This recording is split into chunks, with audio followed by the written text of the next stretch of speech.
नमस्कार, जय श्री कृष्ण, जय माता दी, जय सिया राम। आज आप सभी के समक्ष है मैं अप्रैल माह के जितने भी व्रत हैं, त्योहार हैं, जन्म जयंती हैं, इन सभी की संक्षेप में जानकारी लेकर के उपस्थित हुआ हूँ। आशा है आप सभी को इन सभी सूचनाओं से विशेष रूप से लाभ होगा। इसी माह में शुक्र का उदय होने वाला है। शुक्र के उदय के पश्चात, गुरु उदय के पश्चात शादी विवाह के मुहूर्त सभी खुल जाते हैं। शादी विवाह के कौन कौन से मुहूर्त हैं, कौन कौन से दिन शादी विवाह कर सकते हैं अप्रैल माह में, इसका विशेष रूप से जानकारी लेकर के उपस्थित हुआ हूँ। इसी प्रकार नूतन संवत्सर प्रारंभ हो रहा है। इस विषय में मैं संपूर्ण जानकारी इस वीडियो के माध्यम से दे दूंगा। और चैत्री नवरात्रि, जो वासंती नवरात्रि है, जो राम नवरात्रि है, जो इसी महीने में पड़ रही है, इसका भी संपूर्ण जानकारी, नवरात्रों में क्या करें, कैसे करें, किसको करना चाहिए और क्या क्या चीज़ों को विशेष रूप से ध्यान देना चाहिए। चैत्र नवरात्रि के दरमियान हमें क्या क्या चीज़ों को विशेष रूप से अपनाना चाहिए, इसका भी संपूर्ण जानकारी, और साथ साथ में रामनवमी, हनुमान जयंती के विषय में भी संक्षिप्त में जानकारी लेकर के उपस्थित हुआ हूँ। आइए अब आज विधिवत रूप से ये जो प्रमुख त्योहार हैं, व्रत हैं, पहले इसका संक्षिप्त में हम जानकारी ले लें। 2 तारीख शुक्रवार रंग पंचमी है। इसी दिन गुड फ्राइडे है पाश्चात्य जगत में। 3 तारीख शनिवार के दिन मारवाड़ी समाज में विशेष रूप से प्रसिद्ध शीतला सातम का महान पर्व होगा। 4 तारीख रविवार के दिन आदिनाथ, जो जैन तीर्थंकर हैं, जो 24 तीर्थंकर में से जो पहले तीर्थंकर हैं ऋषभ देव, उनका जन्म जयंती का पर्व होगा। कालाष्टमी का पर्व होगा और इसी दिन ईस्टर संडे भी है, जो पाश्चात्य जगत में बड़ी धूमधाम से मनाया जाता है। 7 तारीख को बुधवार के दिन पाप मोचनी एकादशी का महान पर्व होगा। 9 तारीख शुक्रवार प्रदोष व्रत होगा। 10 तारीख शनिवार मासिक शिवरात्रि का पर्व होगा। 11 तारीख रविवार पितृकार्य अमावस्या होगा। 12 तारीख सोमवार सोमवती अमावस्या, देवकार्य अमावस्या रहेगा। 13 तारीख मंगलवार का दिन, ये सबसे ज्यादा इम्पोर्टेंट, इस माह के सबसे ज्यादा इम्पोर्टेंट ये पर्व दिन रहेगा। इसी दिन से नूतन संवत्सर प्रारंभ होगा और वासंती नवरात्र, चैत्री नवरात्र इसी दिन से प्रारंभ होगा। गुड़ी पड़वा का महान पर्व इसी दिन है। उगादी इसी दिन है। चेटी चांद भी इसी दिन पड़ रही है। मत्स्य भगवान का प्राकट्य भी इसी दिन पड़ रही है। और आर्य समाज का स्थापना दिवस, जो दयानंद सरस्वती ने आर्य समाज की स्थापना की, वो भी इसी दिन पड़ रही है। ऐसा कई घटनाओं से घटित ये 13 तारीख मंगलवार को पड़ेगा। 14 तारीख बुधवार संक्रांति पर्व होगा। मेष राशि में सूर्य प्रविष्ट होंगे। 15 तारीख बिहीवार के दिन गणगौर पूजन व्रत रहेगा। 16 तारीख शुक्रवार के दिन विनायक चतुर्थी का व्रत रहेगा। 18 तारीख रविवार के दिन रामानुजाचार्य जयंती, जो महान संत हुए हैं, जिन्होंने गीता के ऊपर में तो सारा का सारा इतना बृहत्तर ढंग से उन्होंने चिंतन मनन किया हुआ है। और रामानुज जो इतने प्रसिद्ध संत हुए हैं, जिनकी वाणी हर कोई, जो आज के जो भी कथा प्रवचन करते हैं, वो सभी उनकी वाणी को, उनकी श्रवण करते हुए उनकी वाणियों को प्रस्तुत करते हैं। ऐसे महान संतों का जन्म जयंती है। कुमार षष्ठी भी इसी दिन पड़ रही है। 20 तारीख मंगलवार के दिन दुर्गाष्टमी का महान पर्व होगा। अष्टमी पर्व होगा जो नवरात्रों का। और इसी तारीख को अर्थात 20 तारीख मंगलवार के दिन शुक्र पूर्व में उदित होंगे। और शुक्र और बृहस्पति के उदय होते हुए अर्थात उदय के काल में ही शादी विवाह, काम्य कर्म करने का विधान, यज्ञोपवीत करने का विधान और गृहारंभ करने का विधान, देवालय स्थापना, देवालय का प्रतिष्ठा आदि का स्थापना का, ये सभी के लिए मुहूर्त खुल जाते हैं। और ये मुहूर्त चतुर्मास पर्यंत, चौमासा जब तक प्रारंभ नहीं हो, देवशयनी एकादशी जब तक नहीं आए, तब तक ये सभी मुहूर्त खुल जाते हैं। और अप्रैल माह में विशेष रूप से 24, 25, 26, 28, 29 और 30 ये 6 दिन विशेष रूप से शादी मुहूर्त के शुद्ध मुहूर्त है। यदि शादी करना चाह रहे हैं तो ये मुहूर्त सर्वश्रेष्ठ है। शादी के संबंधी में कोई भी वार्तालाप करनी हो या कोई रोका आदि करनी हो या कोई सगाई आदि करनी हो, ये विशेष महत्वपूर्ण मुहूर्त है। इन दिन को श्रेयस्कर होगा। 21 तारीख बुधवार के दिन रामनवमी का महान पर्व होगा। भगवान श्री राम जी मर्यादा पुरुषोत्तम के रूप में इस धराधाम में आए, जिन्होंने हम सभी को अनेक ज्ञान शिक्षा प्रदान की। मानव समाज के कल्याण के लिए जिस तरीके से उन्होंने अथक योगदान दे करके गए हैं, जिनको हम घर घर में रामायण के माध्यम से, रामचरित के माध्यम से हम श्रवण करते हैं और अपने अपने जीवन को कल्याण करते आ रहे हैं। 23 तारीख शुक्रवार के दिन कामदा एकादशी का महान पर्व होगा। 24 तारीख शनिवार के दिन प्रदोष व्रत होगा, शनि प्रदोष व्रत होगा।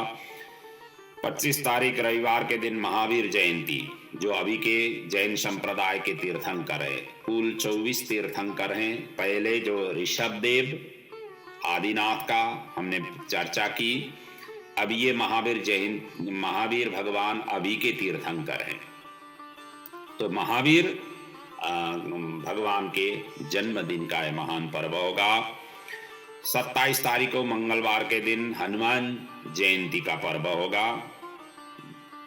हनुमान जी इस धराधाम में आकर के राम कार्य के साथ और सहयोग प्रदान किया, इसका महान पर्व होगा। 30 तारीख को शुक्रवार के दिन संकष्टी गणेश चतुर्थी व्रत का महान पर्व होगा। ये तो हो गया आपको संक्षेप में ये इस त्योहार के विषय में। अब सबसे पहले मैं ये 2 एकादशी जो पढ़ रहे हैं, एकादशी के इसकी महात्म्य संक्षेप में वर्णन करूं। ये पाप मोचनी एकादशी और कामदा एकादशी, ये दोनों एकादशी इसी माह में पढ़ रहे हैं। पाप मोचन एकादशी 7 तारीख बुधवार को और 23 तारीख शुक्रवार के दिन कामदा एकादशी। इन दोनों के नामों से ही हम समझ गए हैं कि ये एकादशी से हमें क्या फल मिलने वाला है। पाप मोचनी का अर्थ होता है पापों को मोचन करना, पापों से छुटकारा दिलाना। कोई भी पापों से मुक्ति दिलाने वाला ये एकादशी होगा, इसलिए इसका नाम पाप मोचनी एकादशी है।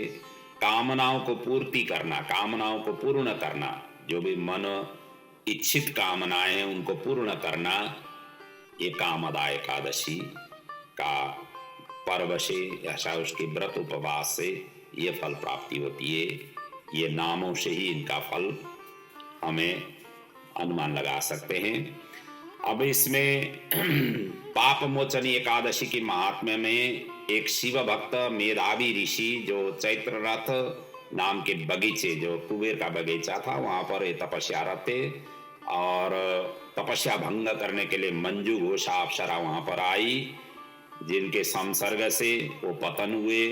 फिर इसी एकादशी को करने से उन पतनों से फिर अपने स्वस्थान में स्थापित हुए।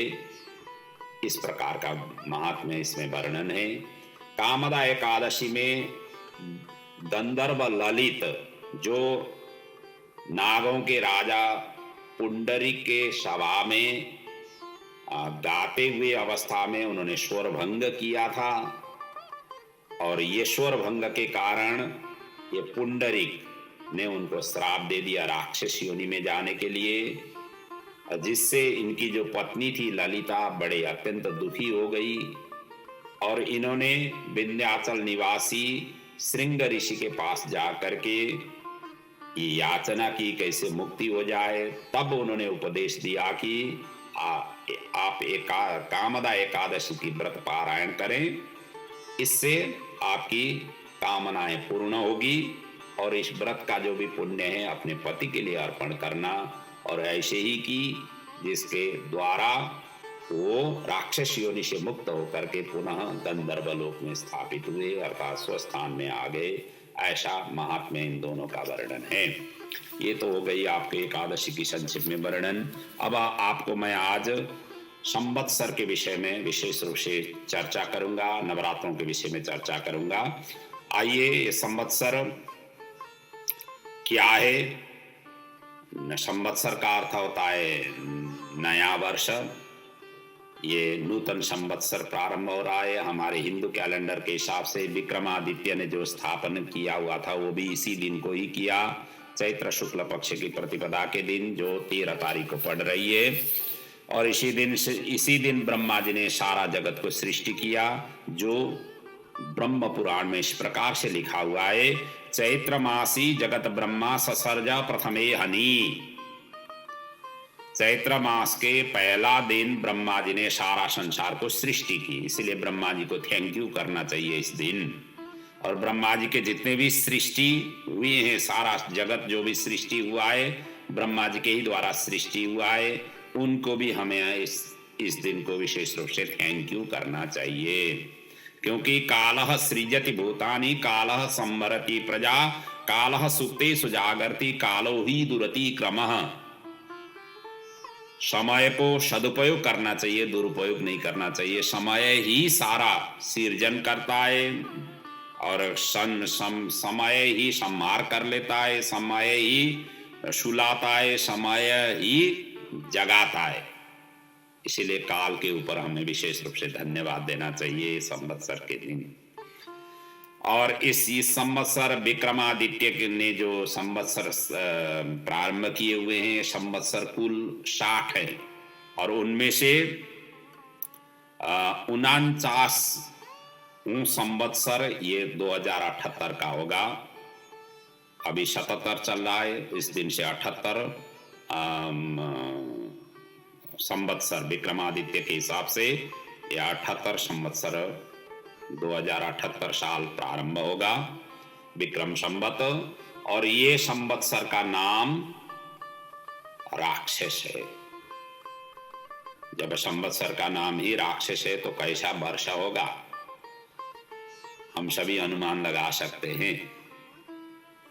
इसलिए इसका फलादेश इस प्रकार से लिखा हुआ है, राक्षसाब्दे खिलालोका राक्षसा इव निष्क्रिया, इंद्रेण जलम दद्या दुर्भिक्षा भुवि मंडले। जो जिस वर्ष में, जिस संवत्सर में राक्षस नाम का संवत्सर होगा, उस समय सभी प्रजाजनों में राक्षस वृत्ति की अभिवृद्धि होगी। अच्छाई के मार्ग पर कम लोग चलेंगे, अर्थात कमी दिखाई देगा। अनेक प्रकार के उपद्रव जनमानस के बीच में रहेगा। पापाचार की वृत्ति की अभिवृद्धि होगी। आतंक, लूट, छल, कपट आदि की ज्यादा होगी। हिंसा, आतंक से ग्रसित होंगे। और साथ साथ में पूर्ण जितना जल वर्षा करनी चाहिए इंद्रदेव, उतना जल वर्षा भी नहीं करेंगे, जिससे दुर्भिक्ष, अकाल आदि का सामना करना पड़ेगा। ऐसा इस संवत्सर का फल बताया गया है। और इस वर्ष के जो, इस संवत्सर के जो राजा होंगे वो मंगल होंगे, मंत्री भी मंगल ही है। नाम इनका मंगल है, कार्य इनका अमंगल है। फिर क्योंकि इसके विषय, इनके फलादेश इस तरीके से वर्णन है, भौमे नृपे बन्नि भयं करोति, चौराकुला पार्थिव विग्रहा, स युद्धे नराणां प्रजा व्याधि युक्ता, स्वल्पं जलं वर्षति देवराज। जब मंगल का वर्ष होगा, संवत्सर होगा, मतलब राजा के रूप में जब होगा, तो बन्नी भयम करोति, अग्नि की भय रहेगा। और चौराकुला, जैसे राक्षस संवत्सर में जो वृत्ति होगी उसी प्रकार की ही वृत्ति की अभिवृद्धि होगी। अर्थात चौरस, चोरियों से आकुल होंगे प्रजा, चोरी, डकैती, लूट पीट ये सब चीज रहेगा। और जो राजा लोग हैं, जो शासक वर्ग है, वो अनेक प्रकार की समस्या खड़ा करके प्रजाजनों को दुख देंगे। और युद्ध, जगह जगह पर युद्ध की स्थिति सृजना होगी। प्रजाजनों में व्याधि युक्त रोग से ग्रस्त होंगे। और स्वल्पम जलम वर्षति देवराज, देवराज जितना वर्षा करनी चाहिए, जो इंद्रदेव वर्षा के मालिक माने गए हैं, वो पूर्ण रूप से वर्षा नहीं करेंगे, जिससे फसलें आदि समय पर जितना उत्पन्न होना चाहिए उतना नहीं होगी। इसलिए दुर्भिक्ष, अकाल आदि का सामना करना पड़ेगा। ये इस वर्ष के जो राजा और मंत्री जो मंगल होंगे उनका कार्य इस प्रकार से अमंगल होगा। ये हो गई आपकी नवरात्रों के विषय में संक्षिप्त में जानकारी। इसके संवत्सर के विषय में जानकारी। अब इसी दिन से नवरात्र प्रारंभ हो रहे हैं। नवरात्र साल में 4 बार आ जाते हैं। चैत्र मास, आषाढ़, आश्विन और माघ, ये इन महीने की प्रतिपदा से लेकर के नवमी पर्यंत के दिनों को नवरात्र कहे गए हैं। 2 नवरात्र विशेष रूप से प्रसिद्ध हैं जो हम सभी करते आ रहे हैं। चैत्री नवरात्रि जिसको वासंती नवरात्रि कहा जाता है, और दूसरा शारदीय नवरात्रि। नवरात्र में मूलतः घट स्थापना, यवरोपण, देवी स्थापना आदि किया जाता है, जिसको प्रातः काल या मध्याह्न काल अभिजीत मुहूर्त में करना चाहिए। अभिजीत मुहूर्त 12 बजे से 15 मिनट पहले और 12 बजे के पश्चात 15 मिनट, अर्थात कुल आधा घंटा का होता है। यदि प्रातः काल अनुकूल नहीं हुआ, प्रातः काल शुभ मुहूर्त में आप कर नहीं पाए, तो अभिजीत मुहूर्त में ये कार्य करना चाहिए। इसलिए कहा गया है प्रातः काल इति प्रोक्तः स्थापना रोपणादिषु, प्रातः काल में ही करना चाहिए। और यदि नहीं हुआ तो अभिजित्तु मुहूर्तम यत् तत्र स्थापनम इष्यते, यदि नहीं हुआ तो अभिजित मुहूर्त में करना चाहिए। और नवरात्र सभी को करना चाहिए। यदि नहीं हुआ तो घर के कम से कम एक सदस्य को अवश्य नवरात्र की आराधना उपासना करना चाहिए। यदि 9 दिन नहीं कर पाए तो कम से कम 7 दिन का करें, वो भी नहीं हो पाए, 5 दिन का करें, वो भी नहीं हो पाए, 3 दिन का करें, वो भी नहीं हो पाए, तो 1 दिन का करें। अब इसमें भी कहा गया है कि उपवास रख करके, अयाचित व्रत रख करके, नक्त होकर के, एक भुक्त होकर के, इस तरीके से जैसी सामर्थ्य हो उस तरीके से करना चाहिए। एक भक्तेन नक्तेन अयाचितो पोषिते क्रमात्, उपवास का अर्थ होता है फलाहार लेकर के रहना, उसको उपवास कहा गया है। फलों का आहार फलाहार होता है। केवल फल फ्रूट ही लेकर के जो उपवास रखा जाता है वो विशेष रूप से उपवास है, जो सर्वोत्कृष्ट है। दूसरा है अयाचित, बिना मांगे ही जो फलाहार मिले उसको ग्रहण करके जो उपवास रखा जाता है वो अयाचित, वो दूसरे कैटेगरी में आ जाता है। तीसरा है नक्त। नक्त कहते हैं रात्रि को एक टाइम भोजन करना, उसको नक्त, वो भी फलाहार की चीज ग्रहण करना चाहिए। और चौथा है एक भुक्त, एक टाइम भोजन करना, 24 घंटे में एक टाइम, चाहे वो दोपहर को, चाहे सुबह हो, चाहे शाम को, इस तरीके से जो भोजन किया जाता है उसको एक भुक्त कहा जाता है। इस प्रकार से रखने का विधान है। घट स्थापना के पश्चात अर्थात माता रानी की स्थापना करने के पश्चात, यवरोमण के पश्चात यदि कोई सूतक अपने परिवार में आ जाए, चाहे जनन हो चाहे मरण हो, तो सूतक का दोष नहीं लगता है।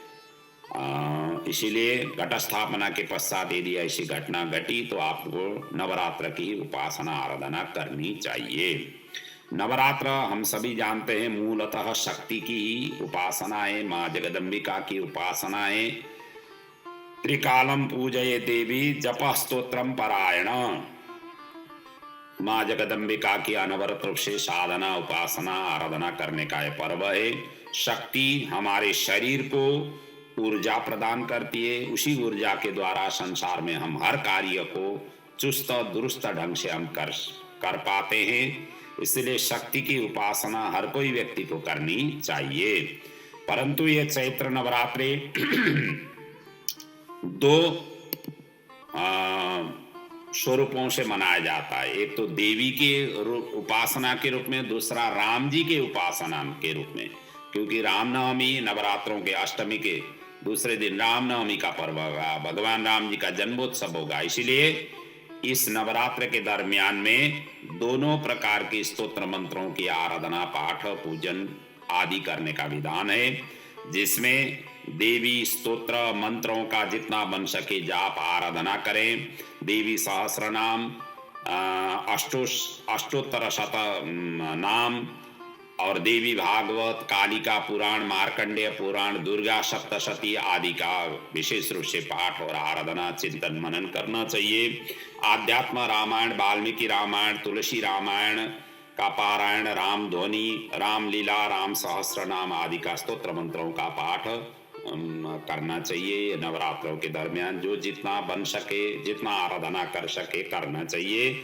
नवरात्रों में विशेष रूप से 4 कार्य करना चाहिए। हर कोई घर से ये 4 कार्य अवश्य होना चाहिए, जिसमें कहा गया है, एक तो देवी माँ जगदम्बे का की विशेष रूप से पूजन, विशेष रूप से अर्चन, विशेष रूप से उनका स्तोत्र मंत्रों का पाठ जो हमने पहले बताया, उनमें से कोई भी स्तोत्र मंत्रों का पाठ, और विशेष रूप से भजन कीर्तन, स्तोत्र मंत्रों का कीर्तन विशेष रूप से करना चाहिए। जागरण आदि करना चाहिए, कराना चाहिए। वैसे भी कलिकाल के लिए कहा गया है, हरेर नाम हरेर नाम हरेर नामैव केवलम कलौ नास्तैव नास्तैव नास्तैव गतिरन्यथा। हरि का नाम अर्थात प्रभु का नाम, शक्ति का नाम, देवी का नाम, कोई भी भगवत विग्रह का नाम कलियुग के लिए महा औषधि है, और उसी से ये भवसागर पे संसार से उतर जाते हैं। कृते अध्याय तो विष्णु द्वापरम यज त्रेतायाम यजतो मखई द्वापरे परिचर्यायाम कलौ तद हरि कीर्तनात्। स्पष्ट रूप से कहा हुआ है, भगवान की उपासना आराधना करते हुए जो फल प्राप्ति होती है, कृते यद ध्याय तो विष्णु, मतलब सत्ययुग में भगवान को प्राप्ति ध्यान से होती है थी। बड़े जो है ना साधना, डीपली मेडिटेशन से भगवान की प्राप्ति हो जाती है। इसीलिए तो लंबी चौड़ी कथा प्रसंग हमारे शास्त्र ग्रंथों में मिलती है। उस तरीके से ध्यान करते थे, जप करते थे। दूसरा, त्रेतायाम यजतो मखई, त्रेता युग में आकर के भगवान की प्राप्ति बड़े बड़े यज्ञ आदि करके हो जाती थी। और इधर द्वापरे परिचर्यायाम, द्वापर युग में आकर के भगवान को पूजा से, सहस्र नामों का अर्चन से, पूजा से, जो पंचोपचार षोडशोपचार आदि, जो राजोपचार आदि पूजा अर्चना से द्वापर युग में भगवान के फल प्राप्ति होती थी। और वही फल प्राप्ति कलयुग में केवल नाम संकीर्तन से। इसलिए कीर्तन का अर्थ होता है आर्त स्वर होकर के भगवान के आगे आपको स्तुति वंदना करना है, प्रार्थना करना है, और उसी से ही भगवान राजी हो जाते हैं, प्रसन्न हो जाते हैं। इसलिए नवरात्रों में ये विशेष रूप से ये पहला है, देवी की पूजन और देवी की स्तोत्र मंत्र भजन का विशेष रूप से करना चाहिए। दूसरा, नवरात्रों के दरमियान में माँ जगदम्बिका के नाम से यज्ञ करना चाहिए, अम्बा यज्ञ, देवी यज्ञ करना चाहिए। और यदि नहीं हो पाता है तो यज्ञ की यज्ञीय वस्तुओं का दान करना चाहिए। तीसरा है कन्या पूजन, कंजका पूजन, कम से कम 9 कन्याओं की पूजा और 1 बटुक, टोटल 10 की आराधना करनी चाहिए। 1 बटुक बालक के लिए और 9 कन्याओं को विशेष रूप से उपहार आदि से विशेष रूप से भोजन आदि कराते हुए करना चाहिए।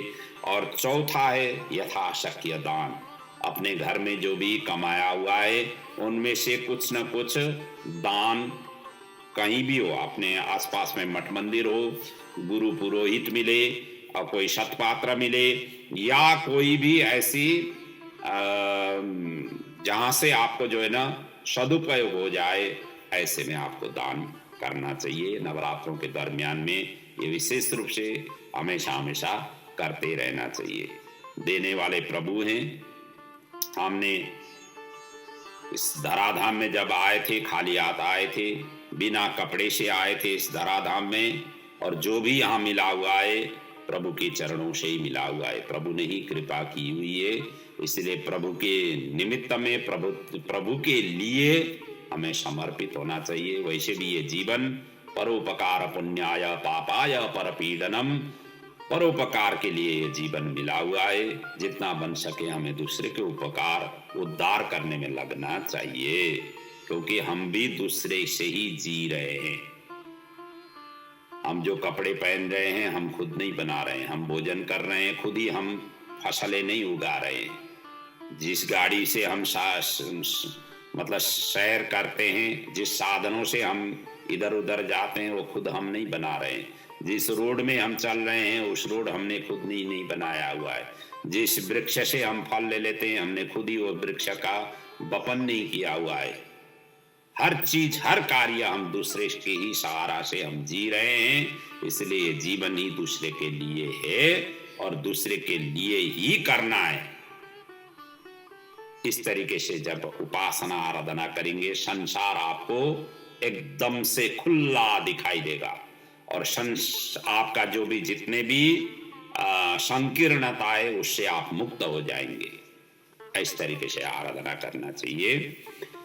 और इस चैत्री नवरात्र के दरमियान में द्वितीया के दिन नेत्र व्रत का विधान है, तृतीया के दिन दोलनोत्सव, ईश्वर गौरी गौरी तृतीया का व्रत का विधान है, पंचमी के दिन पंचरात्र व्रत, श्री व्रत, लक्ष्मी व्रत, सौभाग्य व्रत का भी विधान है, षष्ठी के दिन कुमार व्रत का विधान है, सप्तमी के दिन मोदना व्रत, नाम सप्तमी व्रत, सूर्य व्रत का विधान है, अष्टमी के दिन दुर्गाष्टमी का व्रत है, माँ जगदम्बिका की व्रत का विधान है अष्टमी के दिन।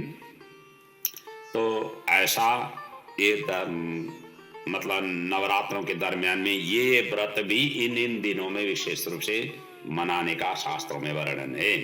अब रामनवमी के दिन जो रामनवमी का महान जो पर्व है ये 21 तारीख बुधवार को पड़ रहा है। राम जी का इस दिन जन्मोत्सव मनाना चाहिए। ये मध्याह्न व्यापिनी होना चाहिए विशेष रूप से, क्योंकि भगवान श्री राम जी अभिजीत मुहूर्त में मध्याह्न काल में धराधाम में आए थे। चैत्र मासी नमाम्याम तो शुक्ल पक्षे रघुत्तमा प्रादुराशित पुरा ब्रह्मन पर ब्रह्मैव केवलम, मतलब पर ब्रह्म पूर्ण रूप से पूर्ण अवतार के रूप में ये मध्याह्न अभिजीत समय में वो प्रकट हुए थे।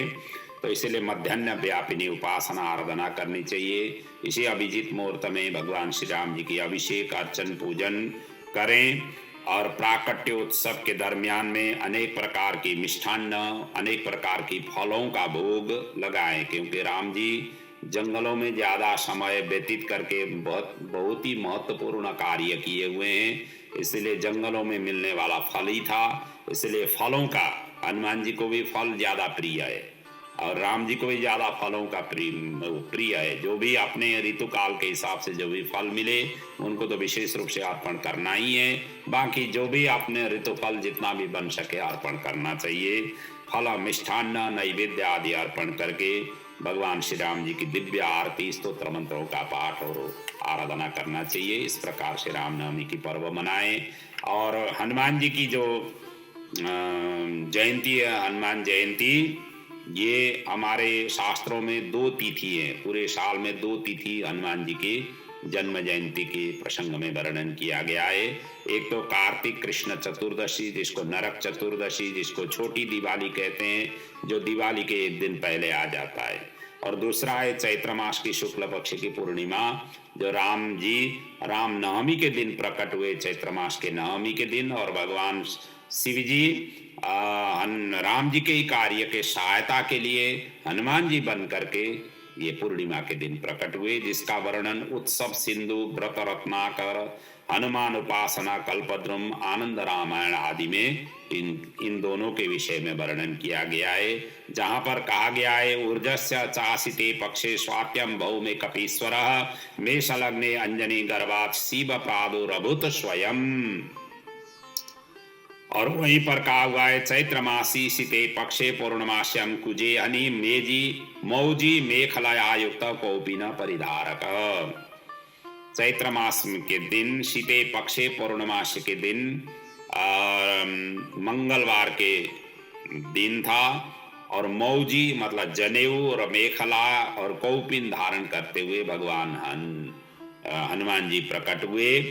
भगवान शिव जी ही हनुमान जी प्रकट के रूप में प्रकट हुए ये पौर्णमासी के लिए। उसी प्रकार उजस्य चासिते पक्षे अर्थात कार्तिक मास के अशित पक्षे अर्थात कृष्ण पक्ष के चतुर्दशी के दिन भौमे कपीश्वर मंगलवार का ही दिन मेष लग्न में अंजनी के गर्भ से भगवान शिव जी स्वयं प्रकट हुए। इस तरीके से वर्णन मिलता है। अब ये कल्प भेद के हिसाब से 2 दिन की तिथि बताई गई है, क्योंकि भगवान का वैसे तो कहा जाए तो भगवान सर्वत्र सर्वव्यापक है, उनका न तो प्राकट्य होता है न तिरोधान होता है, क्योंकि ब्रह्म ही ब्रह्म स्वरूप है। वो जहाँ जहाँ जब जब जैसे जैसे जरूरत पड़ती है उस रूप में उनका आना रहता है। कार्य संपादन करने के पश्चात फिर ब्रह्म में ही विलय हो जाते हैं, ऐसा स्वरूप से। इसलिए प्रत्येक दिन ही भगवान के उत्सव के रूप में मनाना चाहिए। ये हनुमान जयंती के दिन विशेष रूप से हनुमान सहस्त्र नाम का पाठ, सुंदर कांड का पाठ, हनुमान चालीसा का पाठ, हनुमान जी के जो स्तोत्र मंत्रों का पाठ है आदि इत्यादि करने से सभी संकट दूर हो जाते हैं, अतुलनीय शक्ति प्राप्ति हो जाती है। हनुमत यज्ञ किया जा सकता है, मारुति यज्ञ किया जा सकता है आदि इत्यादि का विशेष रूप से महत्व है।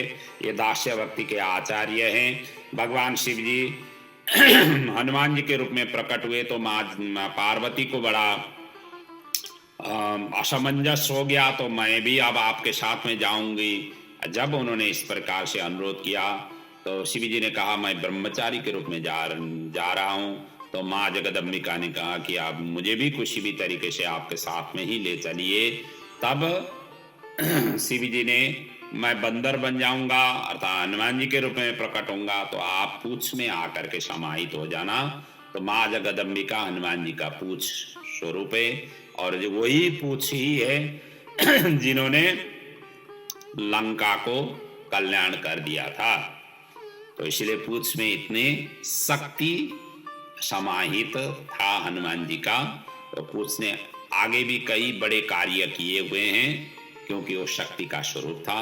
इसलिए वही शक्ति ही सारा संसार को, क्योंकि शक्ति सर्वव्यापक है, शक्ति सर्वव्यापक है, और वही सर्वव्यापकता का स्वरूप उस पूछ के माध्यम में लंका दहन करते हुए माँ जगदम्बिका ने प्रस्तुत किया, जिसका विशद वर्णन सुंदर कांड आदि रामायण आदि में ग्रंथों में मिलता है। तो इस प्रकार से श्री हनुमान जी की उपासना आराधना करनी चाहिए। बाकी आपका जीवन बड़ा सुखद रहे, आनंदमय रहे, और जीवन में खूब तरक्की उन्नति प्रगति हो, और सभी शुभ और मांगलिक कार्य आपके घर परिवार में हो। यही प्रभु के चरणों में प्रार्थना बंदन करते हुए इस माह के जो प्रमुख त्योहार थे, व्रत थे, और उनके पीछे का जो कुछ रहस्य हैं, काफी कुछ की रहस्य मुझे बताना ही है। जैसे प्रदोष व्रत हम क्यों रखते हैं, एकादशी व्रत किस तरीके से पारायण करनी चाहिए, मतलब इनकी कैसे आराधना उपासना करनी चाहिए आदि इत्यादि का प्रसंग मैं अगले वीडियो में अगले प्रसंगों में वर्णन करूंगा। और क्रमशः इस तरीके से जो भी हमारे शास्त्रों में वर्णन है, उनकी जो निचोड़ है, उनका जो समरी है, उनका जो सार संक्षेप है, और किस तरीके से उसको फॉलो अप करना चाहिए, इसकी गहनतम ढंग से आपको सीधा आपको ज्ञान हो जाए, उस तरीके से मैं प्रस्तुत करता ही रहूंगा।